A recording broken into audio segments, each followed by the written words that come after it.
ఇదే కదా నీ కథ ముగింపులేనిదై సదా సాగదా. ఇదే కదా నీ కథ ముగింపులేనిదై సదా సాగదా. నీ కంటి రెప్పలంచున మనస్సు నిండి పొంగిన ఓ నీటి బిందువే కదా నువ్వెతుకుతున్న సంపద.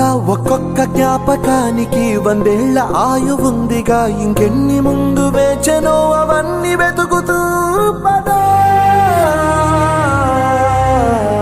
మనుష్యులందు నీ కథ మహర్షిలాగా సాగదా.